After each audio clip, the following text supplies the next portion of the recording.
ఇక టీటీడీ పాలక మండలి కీలక నిర్ణయాలు తీసుకుంది. తిరుమల అల్వార్ ట్యాంక్ అతిథి గృహం సర్కిల్ నుంచి బాటగంగమ్మ సర్కిల్ వరకు ఉన్న సర్వదర్శనం క్యూ లైన్లలో 4,55,00,000 రూపాయలతో అదనపు టాయిలెట్లు నిర్మించేందుకు ఆమోదం తెలిపింది. తిరుమలలోని రోడ్లు, సర్కిళ్లకు కమిటీ సూచించిన ఆధ్యాత్మిక, పురాణ ప్రాశస్త్యం కలిగిన 51 పేర్లను పెట్టాలని టీటీడీ బోర్డు నిర్ణయించింది. ఇక టీటీడీ బోర్డు విద్యా కమిటీ ఇచ్చిన నివేదిక ఆధారంగా టీటీడీ విద్యా సంస్థలలో అత్యాధునిక మౌలిక వస్తువుల ఏర్పాటుకు అదనంగా 43,40,00,000 నిధులు మంజూరుకు గ్రీన్ సిగ్నల్ ఇచ్చింది. తిరుమలలో నీటి వృధాను అరికట్టేందుకు గోగర్భం డ్యాం నుంచి ఫిల్టర్ ప్లాంట్ వరకు 6 కోట్లతో దాదాపు 2 కిలోమీటర్ల మేర అదనపు పైప్లైన్ ఏర్పాటుకు పాలక మండలి ఆమోదం తెలిపింది. టీటీడీ అవసరాల కోసం ఏపీకి చెందిన ఆప్కో, తమిళనాడుకు చెందిన కోఆప్టెక్స్ సంస్థల నుండి పట్టు వస్త్రాలు, దుప్పటాలు కొనుగోలు చేయాలని నిర్ణయించింది.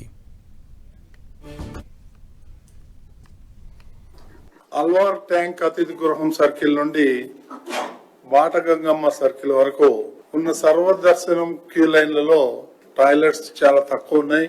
దానికి కొన్ని టాయిలెట్స్ అదనంగా నిర్మించాలనేటువంటిది నిర్ణయం.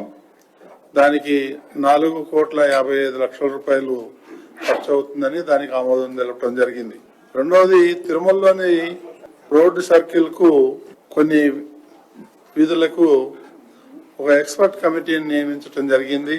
వాళ్ళు సూచించిన ఆధ్యాత్మిక కొన్ని పేర్లు ఏదైతే ఉన్నాయో ఆ పేర్లు ఈ వీధులకు అందరికి కూడా ఇక్కడ పేర్లు పెట్టడం జరుగుతుంది.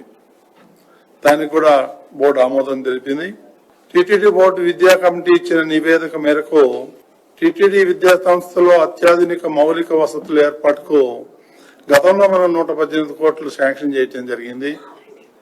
ఈ ఎక్స్పర్ట్ కమిటీ 118 కోట్లు సరిపోవటం లేదు.